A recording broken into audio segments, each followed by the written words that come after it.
Live from the Washington, D.C. area, it's the Inside Scoop. All the news that our viewers want to know. Now, here's the host. Good evening, and welcome to this forum featuring your candidates for the Virginia House of Delegates. I am Kathleen with the League of Women Voters of the Fairfax area, and I will be your moderator tonight. The League is pleased to have as our co-sponsors this evening the Alpha Pi Alpha Fraternity, the American Association of University Women of Virginia, the Fairfax County Council of PTAs, the NAACP, the Voice of Vietnamese Americans, and the Zeta Phi Beta sorority, all nonpartisan and nonprofit entities. The League and our co-sponsors thank the candidates for taking this opportunity to meet with you, and we particularly thank the producers of Inside Scoop at Fairfax Public Access. Inside Scoop airs every Monday at 8 p.m. Here's the format. All candidates certified to appear on the November 7th ballot were invited to participate. Candidates who could not appear were invited instead to send a substitute to read a statement in his or her place. But substitutes are not allowed to answer questions. I will introduce each candidate, who will deliver a 1.5-minute opening statement.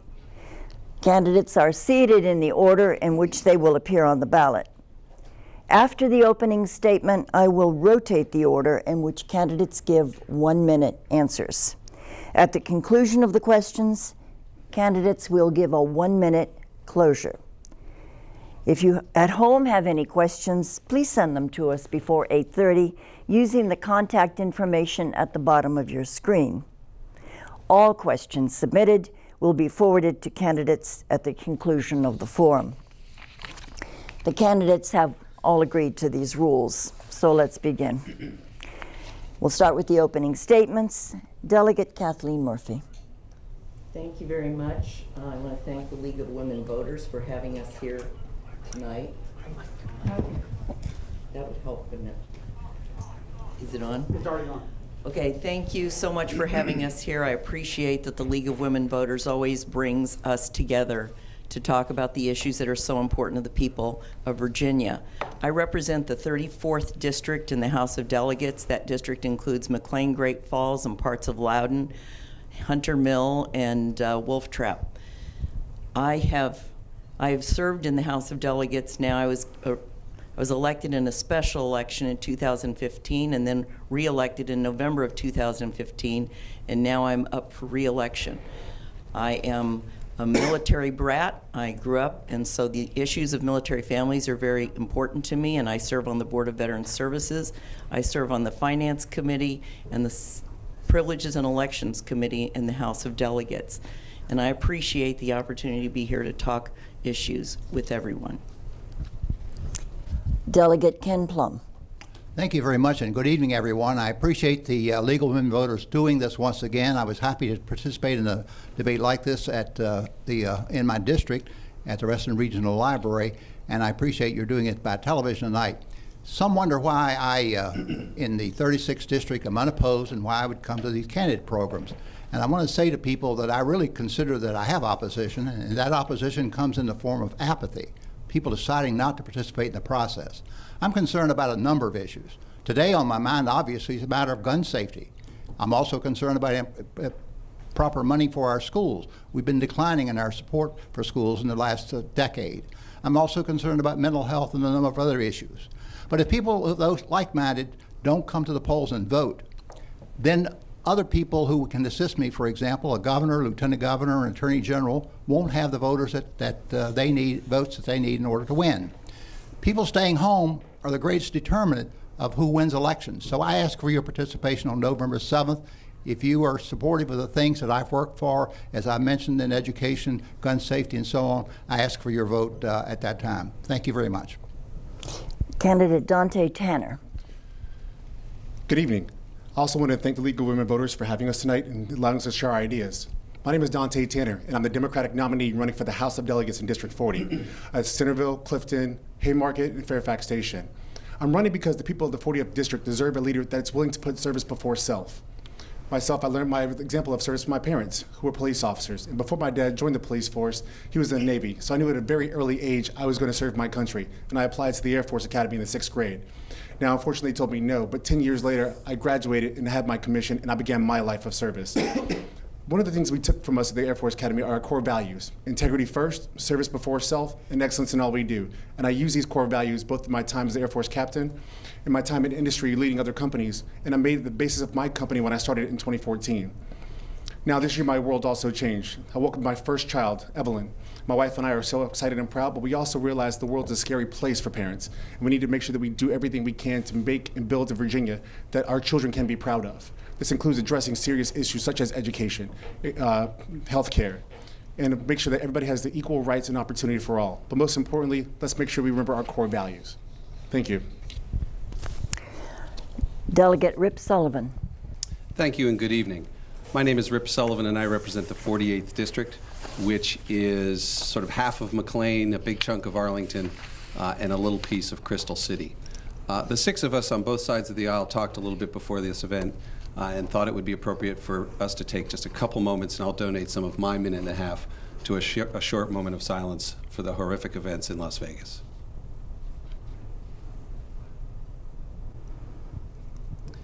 Thank you very much. So I represent the 48th District, and it's been my honor to do so since 2014. I sit on the Finance Committee, which deals with all the taxes in Virginia, and I sit on the Agricultural, Chesapeake, and Natural Resources Committee. I deal with issues very close to my heart, most particularly the environment in Virginia. Those are the issues that have been nearest and dearest to my heart, and which I've been working hard on since being elected. The environment, and making sure that Virginia is working hard on its renewable energy resources so that we can have an economy set for the 21st century. I'm also very involved in election-related law. I'm trying to make it easier to vote in Virginia, and I second Ken's comments. I hope everyone will vote on November 7th. And I'm very active in trying to reform the way we redistrict in Virginia every 10 years. Thank you very much. Everyone get out and vote on November 7th. Thank you. Delegate Jim LeMunyon. Thank you, and good evening. It's a pleasure to be here with the League of Women Voters, your sponsors, and my colleagues in the House, and the one candidate for the House.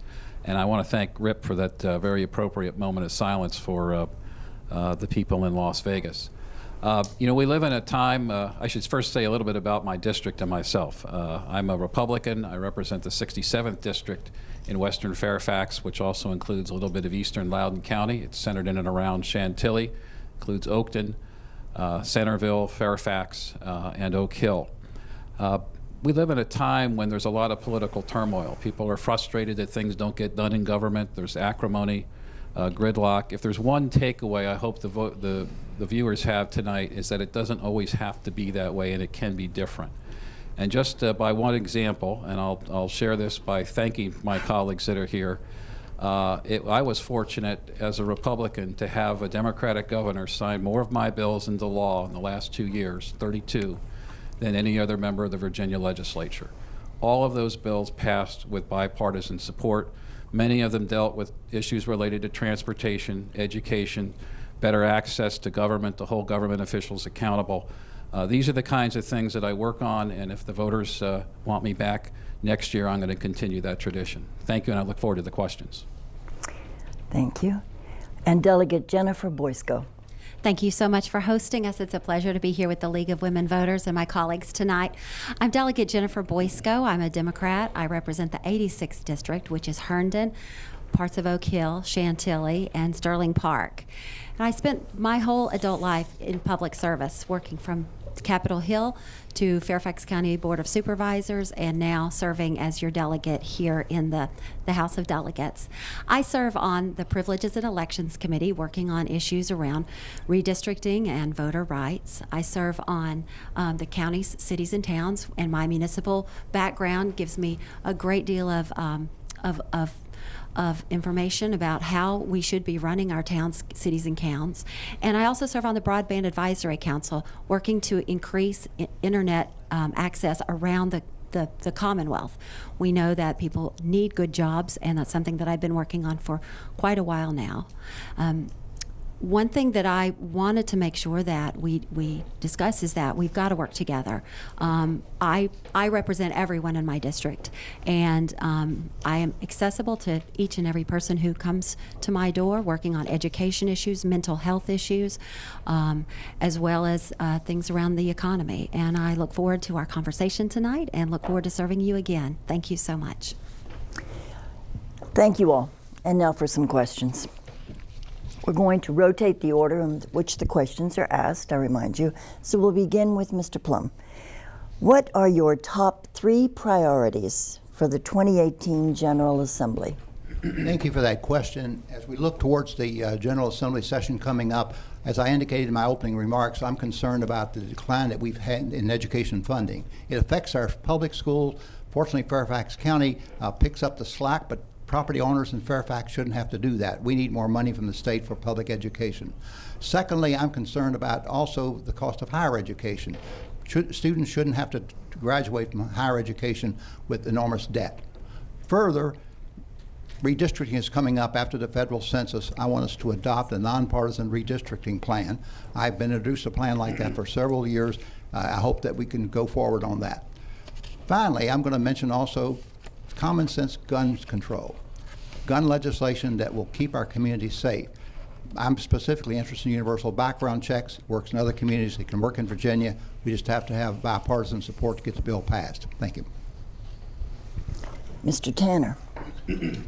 Thank you for the question. And a lot of the issues that I really want to focus on are as a direct result of the people I've talked to on the doors. When you look at our district and things that we really care about and are concerned about, the number one thing I hear every day is health care. How do we expand access to health care? There are several measures that are in front of us that we can vote on and actually start that practice today. Give health care to 400,000 Virginians, as well as create tens of thousands of jobs. And many of those people without coverage are also veterans and children. The second thing I actually want to make sure that we cover is the end of gerrymandering.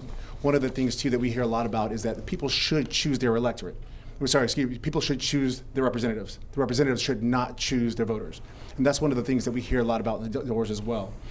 Finally, education. One of the things, too, when we talk about the rising cost of, again, the secondary education, predatory lenders coming after our students and saddling them with an insurmountable debt. One of the things we have to make sure that we do is address and protect our children, not just K through 12, but also when they go to college. Thank you. Mr. Sullivan. Thank you. I alluded to my priorities in my opening statement, and I'll just emphasize them here. I expect to be very active next session on issues having to do with renewable energy. Virginia, unfortunately, is way behind its neighbors and its competitors in its use of renewable energy. We've made some progress during the McAuliffe years, but we are woefully behind, and we have to do better to be competitive. So I'm interested in issues of renewable energy and issues having to do with energy efficiency. In the area of election law, I'm very interested in making it easier to vote in Virginia. We should have no excuse early voting. We should have ways in which older folks can vote early. We need to make it easier, not harder, to vote in Virginia. And on the issue of redistricting, I've been very active in that. Last year, we made some progress. We actually got a vote in committee. And so there are various members of the House of Delegates who are now on record, actually on record. And I'm proud that we finally got that vote. I urge all of you to look at your delegates' votes on that issue and help us get redistricting reformed in Virginia. Mr. LeMunyon. Thank you. My priorities are related to education and transportation, and specifically on education, funding for schools generally, and specifically funding to ensure that no class size in grades K through 6 would exceed 29 students. I had a bill on that last year. I had a budget amendment on that last year. It did not pass, but that would certainly be a priority for me. Presently, Virginia, the class size limit in Virginia for grades 4 through 6 is 35, and among all the states that have a class limit in the law, we have the highest, so that should change. I'll introduce legislation again to better coordinate land use decisions with transportation planning so that zoning and changes to comprehensive plans do not become congestion creators. And lastly, not a bill, but to work on a bill that passed this year, is metro reform. The governor asked me to introduce a bill which passed unanimously, and it will continue to need to be worked on in 2018. Ms. Boysko. Thank you very much. We need to make sure that we have an economy that works for all Virginians. We know that there are many high-quality jobs, specifically in cybersecurity and in the building trades. However, there are not adequate workers qualified to take those jobs. So we need to go back and do worker retraining. I've been talking with the folks at Northern Virginia Community College on this, as well as the building trades. So economy is number one for me. Education is number two. Besides having adequate funding for our schools and class sizes, we also need to make sure that we are not teaching our children just to take multiple choice tests, but they need to have critical thinking and problem solving skills when they get out of school. Additionally, teachers in the classroom need to have some flexibility so they can meet the needs of their students adequately. Thirdly, health care, including a women's right to reproductive freedom. We are giving up having expanding Medicaid. We are leaving 400,000 people out of having access, and that's not okay. Thank you. And Ms. Murphy. Thank you. My district is right at the American Legion Bridge, so you can imagine that transportation is one of the biggest issues that we face. They are terribly impacted. We have bumper to bumper traffic every single day. We have cars tearing through our neighborhoods because they can't get onto the Beltway to get across the bridge. So for me, transportation and dealing with the issues of the American Legion Bridge, I reached out to members on the other side of the river in Maryland, and we are going to take this to Governor Hogan and make sure our voices are heard. Schools are always going to be a big issue for all of us, simply because we have overcrowding. I put a bill in last year that made sure that parents were allowed to know how many kids were in their classrooms in middle and high school, which they hadn't previously been allowed to have. And of course, the gun issue is huge. Thank you. We're going to begin with Mr. Tanner on this round. Several bills recommending methods of redistricting reform were proposed in 2016, but then were tabled in committee. What can be done to get such bills out of committee and onto the floor for a public vote? Do you support a bill requiring a switch to bipartisan or nonpartisan redistricting? Thank you for the question. As I mentioned in my top issues, that's one of the biggest things that we're hearing on the doors. People want a independent commission to decide the redistricting lines for them. It's not fair, it's not right to actually have the people who are elected to choose their own districts. So one of the things I do want to make sure that we push forward is that we are going to push for, again, an independent commission to decide this for our voters. I think that's something that people can agree upon, and it is a nonpartisan issue. Thank you. Mr. Sullivan. The answer to the question is yes, I do support such a bill. In fact, I have introduced several bills either establishing an independent commission or finding other ways to squeeze the politics out of the way we draw our districts. And to answer the question about what has to happen before that can get out of committee, the answer to that is we need to convince more legislators to support this issue.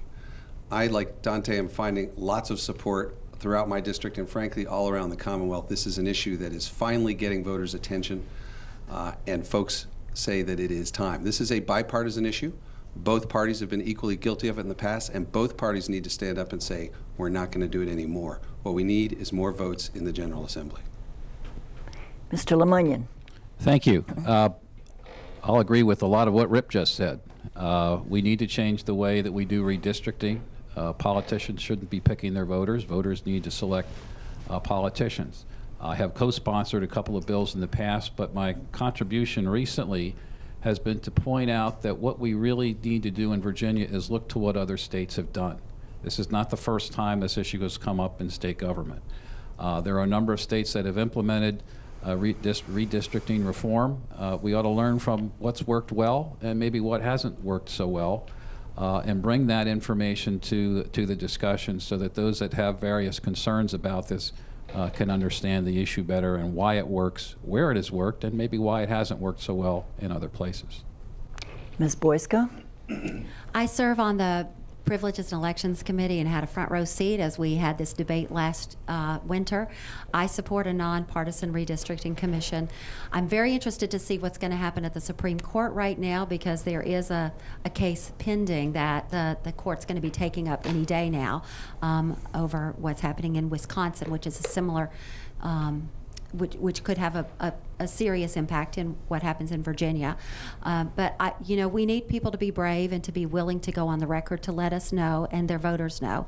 I've had more of my constituents reach out to me about redistricting than any other issue. It's something that I think everyone cares about. And there's a nonprofit organization called One Virginia 2021 that has done a great job of talking about the issue as a nonpartisan issue that has gotten a lot of grassroots support, and I think that's a great thing that they're doing. Ms. Murphy. Thank you. I support nonpartisan redistricting. I think truly that we all do. I serve also on the Privileges and Elections Committee.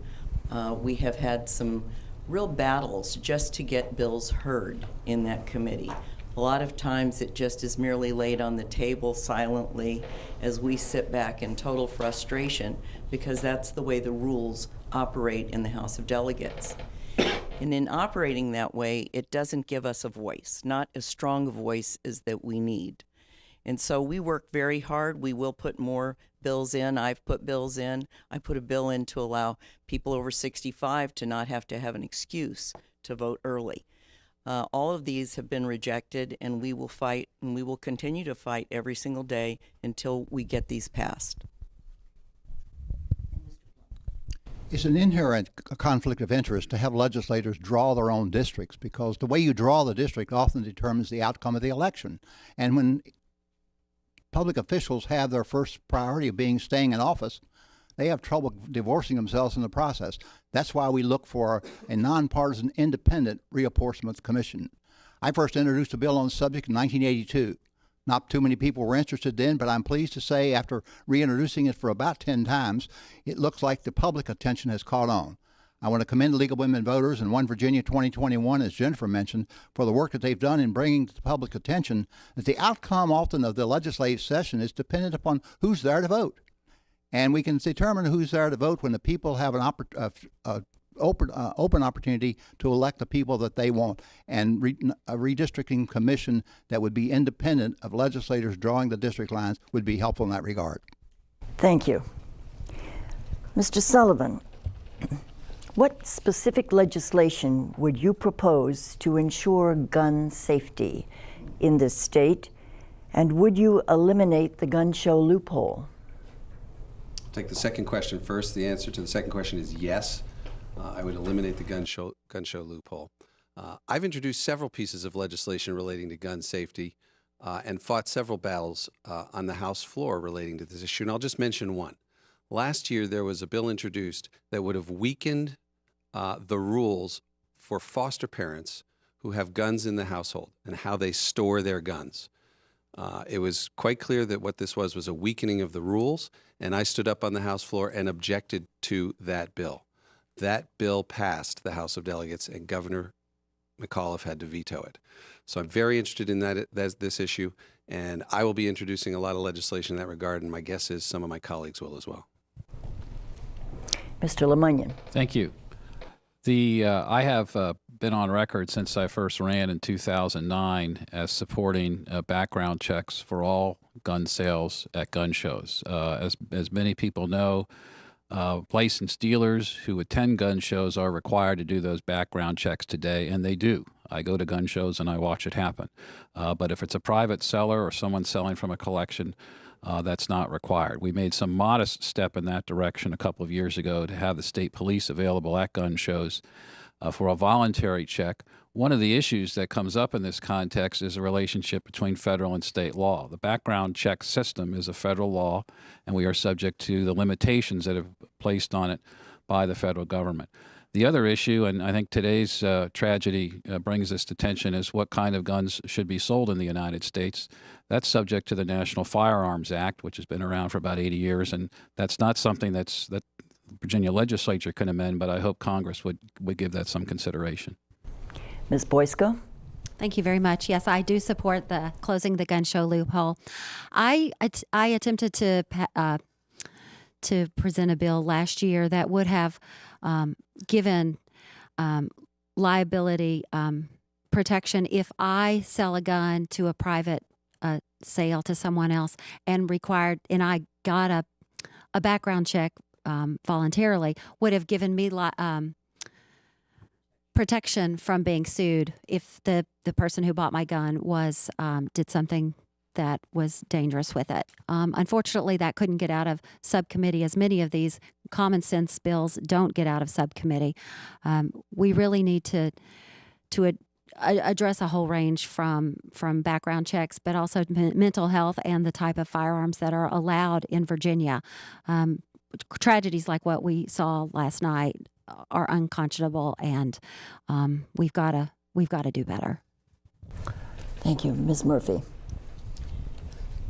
I always begin this conversation by telling you that I am the sister of a murdered brother. In my family, I will never forget the day that I got the phone call because I threw my phone and almost threw it out the window of my car. It's a horrifying event. So I fight every single day to make sure no other family has to go through this experience.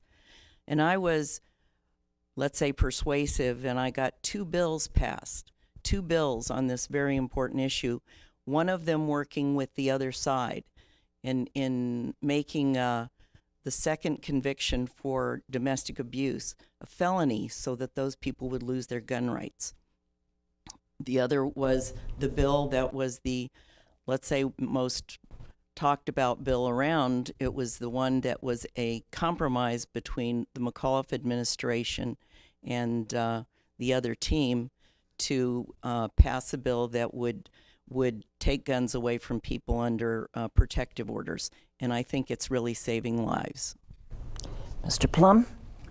I have introduced a universal background check bill for several years, and that bill would close the gun show loophole, among other things. However, that bill follows the course that Delegate Murphy had described a little earlier.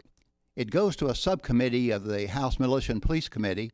It's a subcommittee that's appropriately, in the minds of those who make the appointments, 4 members with straight A NRA voting records and 1 other member. My bill, after testimony from about 15 different organizations, all concerned about gun safety and public safety, all testify on behalf of the bill. 2 people, one from the NRA and one from the Virginia Civil Defense League, testify against it. The vote is always 4-1 against the bill. Recent events have shown us that we've got to get some common sense into our gun protection laws. So I'll be introducing the bill, and I ask you please to make sure that those people running in your district do support common sense gun control measures. Mr. Tanner. When we talk about the events that happened last night, it seems like a conversation we have way too often. I'm the son of 2 police officers. I'm a veteran. I understand people's right or one desire to protect their gun rights. However, we have a simple measuring test: keeping out of the hand of terrorists, the mentally ill, and violent criminals. This is something that we can all agree upon. And the one way we can ensure to do that is something we can do right now, which is, again, to implement a universal background check for all gun transactions. This is something that responsible gun owners approve of. Many, like Delegate LeMunyon, I've gone to gun shows and I see the background checks and the desire for most folks to actually make that a regular practice. Why we haven't voted on that yet, I still don't know. Like, why is that? Why is this still a question? Why are we having this conversation all the time? Let's go ahead and fix the gun show loophole. Let's protect our kids. Let's protect our communities. And let's do what everybody in the community wants us to do. Thank you. We'll begin with Mr. LeMunyon on the next question and ask what your position is on Medicaid expansion. Great question. 3 years ago, I introduced a resolution, HJ 5229, that was an attempt to find a common path on this issue, which has divided a number of states, including Virginia, over the course of time. In 60 seconds, I don't have time to tell you all about that resolution, but it's on the General Assembly's website, and I hope people might take a look at it. One of the reasons in this most recent session that I voted against Medicaid expansion is not on the merits of people needing health care, but on the numbers. The amendment that the governor gave us on in early April would have given the governor the right to expand the program, but unlike most other budget amendments, did not include a dollar sign. So we were really asked to expand the program without knowing what it would cost. That's not an arbitrary or theoretical issue. There are a number of states that have done this and have really estimated very wildly and correctly on what the state portion of this program would cost. I think we need to get a better understanding of that before we take the next step. Ms. Boysko. I support Medicaid expansion. We know that we are leaving 400,000 Virginians out of having health care. People with disabilities, children, the elderly, people who have no other options. We are paying federal taxes at the amount of $6 million a day we are giving up that is going to other states because we are foregoing that federal funding that we are paying taxes on. We have hospitals that are dwindling and having a hard time staying open, and we could, if we were to expand Medicaid, we would also be having the opportunity for thousands of jobs in Virginia. This is not only an economic issue, but it's a moral imperative. I cannot believe that we are still having this fight, having foregone so many billions of dollars in the Commonwealth because people are politically unwilling to take that step. Thank you. Ms. Murphy. I absolutely support Medicaid expansion. I am a cancer survivor, and I can tell you, sitting in the hospital next to a young woman was a pretty sad event when the doctor came out and told her she could not have her cancer chemo treatment because her insurance wouldn't cover it. We need Medicaid expansion. We need to put the patient back into the ratio of the way we judge things. It is a travesty to see the people who line up at the RAM clinics because they have no other place to go for help, and they can't afford medical care.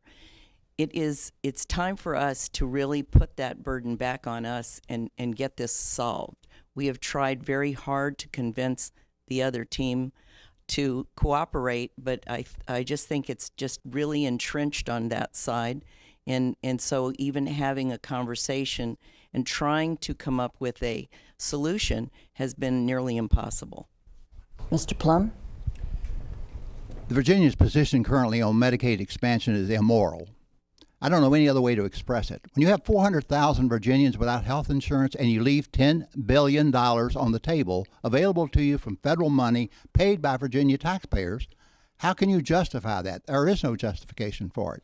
In fact, Medicaid expansion would not only meet the needs of those people without insurance, it would save us about $300 million from our current general fund on programs that we now fund that could be transferred to the Medicaid expansion. We're way past time doing this. It's not fair to Virginia taxpayers generally. It's not fair to those people who have to pick up these costs in the general fund or those people we leave without medical care. We are the ninth wealthiest state in the union. We can afford to do this. It's time that we do it. Mr. Tanner. As a small business owner, I actually understand the challenges of healthcare and providing healthcare for my employees. But more importantly, I understand how difficult it is for them to provide healthcare for themselves. So we had a saying in the military, take care of your people and they'll take care of the mission. And that's what we do in our company. One thing that we could do here as Virginia is take that same example. Let's take care of our people. Like Delegate Plum said, it's immoral to leave 400,000 people currently without health care. In the process, we've already paid for it. That money is now going to other states. This seems like another no-brainer where we can, again, provide health care to 400,000 people, provide tens of thousands of jobs. And the people that are currently left uncovered right now, again, are working. But we don't have the votes that we need. And right now, that's what we're trying to do. Thank you. And Mr. Sullivan. You've heard words like immoral and unconscionable, and I agree with that. It's also sort of inexplicable. I have never seen an issue where the business community, the medical community, the religious community all have aligned in support of an issue, yet the current leadership in the House of Delegates blocks it at every turn. What we need is more votes in the House of Delegates. This is an issue whose time has come. You've heard one of the candidates for governor talking about how this is not only a bad moral judgment we're making, it's a bad business judgment that we're making. We are helping our competitors and giving them money. It is time to expand Medicaid in Virginia, and I certainly will support it next session. Thank you. Ms. Boysko, What are your thoughts on the disposition of Confederate statues and memorials, including street and place names in the state of Virginia? That's a good question. I'm from Alabama and Arkansas originally, and I graduated from Jefferson Davis High School. So, you know, I know a lot of people who are very proud of their Confederate and Southern heritage, and I respect that. Serving on the privileges and, on the County, Cities, and Towns Committee, this is an issue that we've come up with. And I believe that localities should be able to make the decisions for themselves. This is something that I think everybody's not going to agree on. I believe that really the conversation that we should be having, instead of whether we're having statues or street names, is how are we treating one another as human beings right now? And are we remembering our past in context of how we're all working with one another today? Ms. Murphy? It's unfortunate, but these statues really serve to deepen our ethnic divides. They incite instead of instruct, and they have become real sources of, promoting hate and discrimination. That's not the way they were intended, I'm sure. But someone sent me a quote by Robert E. Lee, and I think it's an interesting quote. He said, "I think it's wiser not to keep open the sores of war, but to follow examples of those nations who endeavored to obliterate the marks of civil strife and to commit to oblivion the feeling it engendered." And when asked if he wanted a statue, his answer was no. Mr. Plum?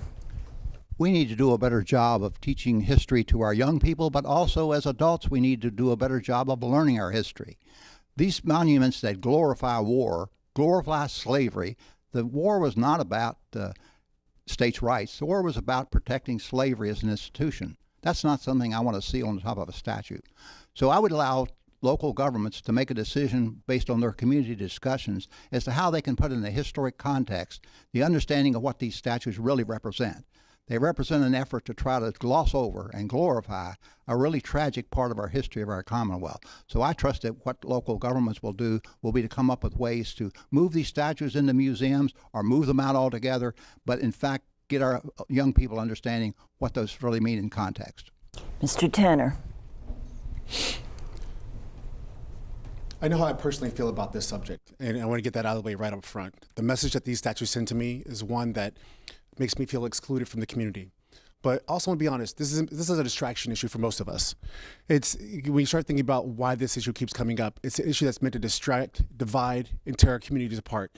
But at the same time, when we're doing this, we're not talking with each other.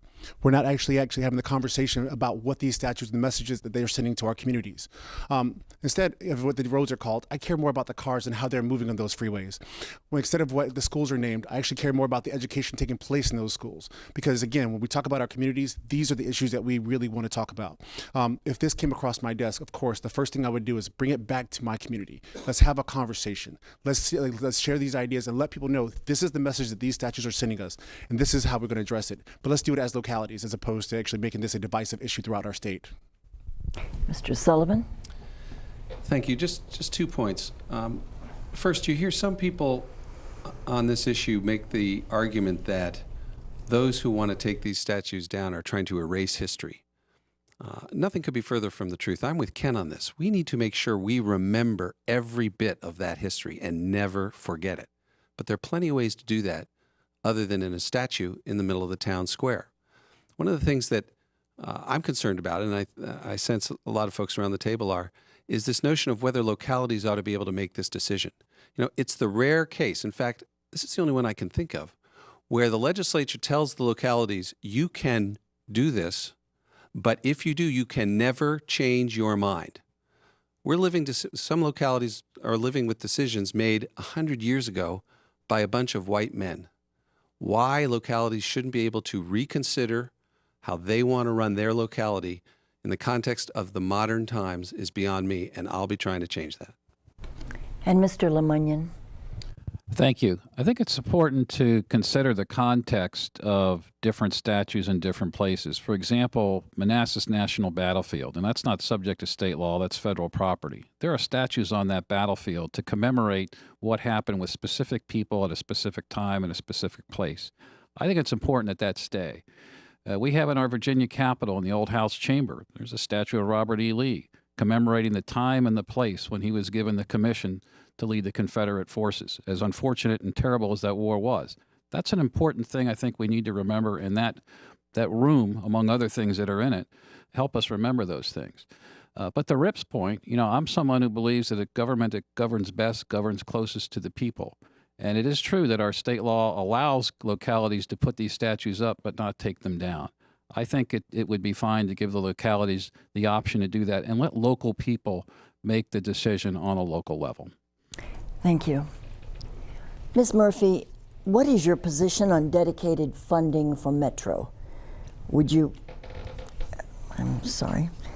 you intend to support dedicated funding in the General Assembly, and what would be some reasonable sources of that funding? That's a very complex question. Metro is a big part of probably all of our districts. It is certainly in mine. I support a dedicated funding for Metro, but I also believe that we need to make sure that Virginia is not having to carry more of a burden than Maryland and the district. I know that this is going to take federal funds. I know it's going to take Virginia funds, and it's going to take Maryland funds. Virginia has a responsibility, and I believe we're ready to meet that responsibility. And so I really believe that the governance problems have been met by Wiedefeld, and I'm really pleased that he was brought in to solve some of the really difficult problems that Metro has faced. It's really making progress, and I think moving forward, we'll be able to work out our financial problems, but Virginia has to be part of a solution and not the one who carries the burden. Mr. Plum? I spent about 20 years of my career working on the extension of the Silver Line out to Dulles into Loudoun County. I know something about the difficulties of funding a project like that. With the original Metro, we were in a situation where the funding came primarily from the federal government. Now with these extensions, we're having to come up with more local money. The fact of the matter is we're going to be dependent upon mass transit into the future. But we need not do what we did with the first 30 years or so of Metro, and that's to forget the kind of maintenance that's necessary in order to keep the system going. We do need a dedicated source of revenue, but we need also to make sure that the federal government has some skin in the game on this one, that they put some money in because they're a large beneficiary of the outcome of it. The actual methods of the taxation is less concern to me than it is the way in which we ensure that we are treated fairly as Virginians, but that we do have a system that will continue to support our commuters and our riders into the future. Mr. Tanner. I also agree. Again, we need to make sure that we are making the Metro a priority because it's part of our infrastructure going forward. I've been riding the Metro my whole life, and I understand how important it is for most Virginians to get around using the Metro. But I also want to make sure that we're not carrying the full burden. When you talk about Maryland and D.C. are also using this Metro Transit, and also the federal government needs to get involved in this process as well. One thing I do want to add, though, is that when you start talking about projects as massive as Metro, you have to always make sure that you look at the business process side of it as well, and making sure that you're running as efficiently as possible. Before you start looking for new funding, let's make sure that we look at how we're currently spending money, how these projects are currently managed, and if they're planning for all the things that they're inevitably going to be facing for Metro going forward. I spent many years doing this for the government, and I know that once you start looking for those solutions and at the business processes, you start finding ways to fund it with existing funds without having to raise taxes. Mr. Sullivan. We need to acknowledge that Metro is not a luxury. Metro is part of the backbone of our economy, and not just in Arlington, not just in areas that the Metro goes through, but all of Virginia. It is something that makes our economy work, and we cannot let it go. So we have to fund it. It's going to be very interesting to see what Secretary LaHood's report says. That's coming out, I think, in about 5 days. But the answer to the question is yes. We have to find a source of dedicated funding. I will support that effort. And assuming it becomes an agreed upon program that does fairly split the burden between Maryland, D.C., the federal government, and Virginia. I'll do all I can to make sure that we have dedicated funding for this crucial infrastructure to the entire economy of not only Virginia, but the entire metropolitan area. Mr. LeMunyon. I mentioned in my opening comments the metro reform legislation that was passed. And one of the underlying issues with that is the fact that Metro operates in a very inefficient way, and that needs to be fixed. And just by way of example, the two closest comparable systems in the United States are Chicago and San Francisco in terms of trains, track length, and riders. In Chicago, it costs 32 cents to take one person 1 mile on average. San Francisco is 39, and Washington it's 62. To ask any rider or taxpayer for more money while this system is so far out of whack financially is unacceptable. And that's why just this past month, the Northern Virginia Transportation Commission, on a bipartisan, unanimous basis, I think maybe with 1 or 2 abstentions, agreed to really require Metro to come up with a business plan by January 1st that shows how it will operate at least as good as the average in the United States. And at that time, we can talk about where the funding is going to come from. Let's go. The metro system in Washington, the Washington metropolitan area, is one of the 3 economic generators for the Commonwealth of Virginia. We also have Dulles Airport and the Port of Virginia.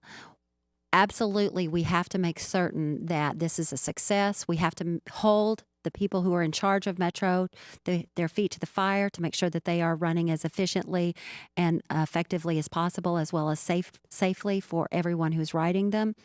When we were doing the Silver Line Metro planning, I worked on the land use and transportation surrounding it, and I will tell you that we focused much of our economic development on the metro station areas. It's imperative that it's a success. We need to make sure that we're holding the federal government to its responsibility, and I do support a dedicated funding source. Thank you. In the couple of minutes we have left, we're going to try a couple of flash questions. Up or down, yes or no, 1-word, 2-word answers, no more. And we'll begin with Mr. Plum. Should dreamers who graduate from high school be allowed to attend Virginia colleges with resident status? Absolutely. Absolutely. Yes. No. Yes. Yes. Thank you. Do you support, beginning with Mr. Tanner, do you support a ban on uranium mining in the state of Virginia? Yes. Yes. Depends. Yes. Yes. Yes. Mr. Sullivan, do you support sanctuary cities and counties in the state? There are no sanctuary cities in Commonwealth of Virginia. No. We do not have sanctuary cities in Virginia. Ditto. There are no sanctuary cities. There's an effort to try to make that a bogus issue, but it's a bogus issue. There are no sanctuary cities. And we'll try one more. Beginning with Mr. Tanner. I'm sorry.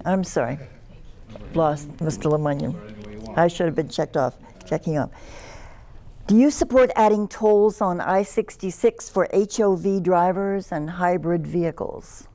I think that plan has already been put in motion.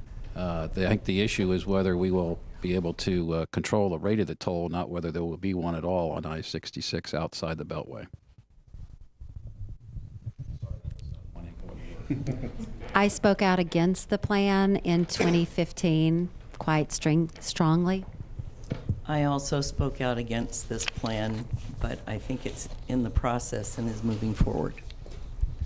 It's going to happen, and we need to look forward into the future to recognize that we're going to have more tolls if we're going to have more roads. It was already approved. It was a tough issue, but I think the compromise is a good one. I think it's time for closing statements now. The candidates will have 1 minute to sum up, and we'll begin with Ms. Boysko. Thank you very much again. I want to say thank you to the League of Women Voters and all the other sponsors for having us tonight, giving us this opportunity to share our thoughts and perspectives on things. I've spent 30 years in public service from the federal level to the most local level and now at the state level, serving my community, helping solve problems and getting things done. That's what I believe a public servant should be doing. I was a co-sponsor of over 16 bills this year, dealing with the opioid crisis, on education, on transportation. I very much would ask you for your vote again if you live in the 86th District. I thank you for paying attention to us tonight. Your vote really matters, and appreciate having the opportunity to be on the ballot. Thank you. Thank you very much. This is always an interesting test of our ability to answer questions quickly. I appreciate this. I'll tell you that I love representing the people of the 34th District. I have been very, very attentive to the issues that are important to the people in my district, especially education and transportation. I am talking to people every day. We have town halls, we have office hours, we make ourselves available all of the time, and we try and be responsive and respectful and make sure that they feel like they're being heard and that they have a voice in the General Assembly, because I am that voice. And I am speaking up loud and clear on the issues important to them, and we've been impactful and successful in a whole lot of areas. Mr. Plum? Thank you for the confidence you've given me in the past in elections, and I ask for your vote once again on November 7th. But I ask you also, too, to please tell your neighbors to go to the polls, because we have statewide elections as well. While much of the South has made national headlines with very conservative social legislation that discriminates against LGBT citizens, against same-sex marriages and so on, we have not had that in Virginia, because we've had a governor who's been the doorkeeper on keeping that kind of legislation passed. We need to make sure that the tradition of Governor McAuliffe in vetoing discriminatory legislation be followed through, and Dr. Ralph Northam is a person who will do that. So I ask you to go to the polls on November 7th, vote for Ken Plum in the 36th District, Ralph Northam for Governor, Justin Fairfax for Lieutenant Governor, and Mark Herring for Attorney General. Mr. Tanner. I thank you for the opportunity to allow me to share my ideas. When we talk about the 40th District, once again, we need representation that's going to represent our values. Integrity first, service before self, and excellence in all we do. These are the values that I help with my time in the military. These are things I want to take down to Richmond as well. It's time that we get beyond the stuff that's going to divide our communities. Every now and then we start to look at the problems that we have, and we look at it in the same united voice, because in the end, we all cared about the same thing, a better community together. So I'm asking for your vote on November 7th, Donte Tanner in the 40th District. Thank you so much. Mr. Sullivan.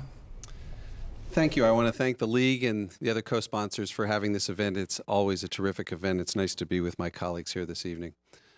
It's been a great honor representing the 48th District, and I look forward to continuing to do so. I do ask for your vote on November 7th. Let me spend my time echoing Ken's comments and getting back to something we talked about a little earlier. One of the things that's frustrating about what we call these off-year elections is the enormous drop in turnout. More than 70% of Virginians voted last year in the presidential election. That's terrific. We need that kind of participation. But what happens just 2 years later, when we're voting for a governor, lieutenant governor, attorney general, and the entire House of Delegates, is those numbers drop to something in the low 40s. I urge you to get out and vote. Vote for whomever in your district you're interested in, and then get your neighbors to vote. Get your family to vote. Get strangers on the street to vote.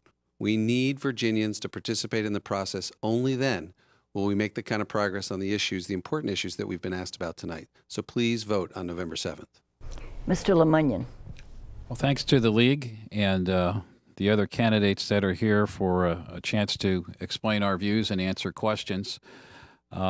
There's a lot of things we haven't been able to talk about. I have a website. It's mylastname.com, LEMUNYON.com. I encourage people to look at it. There's a way to reach me through email and phone. If you have additional questions, I'd be happy to answer them.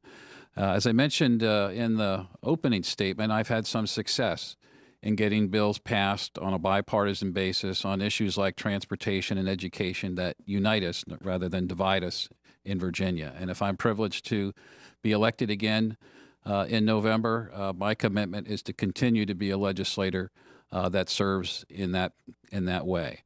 If you are a resident of the 67th District and watching tonight, I respectfully ask for your vote. Thank you. There were many questions submitted and prepared that we didn't get to, but one was slipped in at the last minute, and we'll make this a 2 or 3 word answer. We have just time to fit this in, but voters want to know. What is your position? Do you support or oppose the Atlantic Coast Pipeline and offshore oil drilling? We'll begin with Ms. Murphy.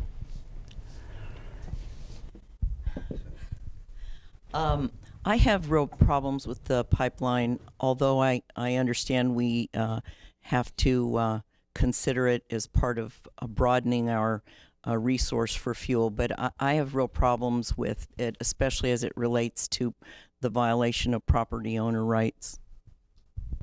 We need to make doubly sure that the federal authorities as well as state authorities do the environmental checks to make sure if we do this thing that it's safe. I have serious doubts about it at this point, but if it's going to go forward, we make sure that the environmental protections are in place. Brief. Let's make sure we have all the information to make an informed decision, but we should also be looking at alternative methods for energy as well.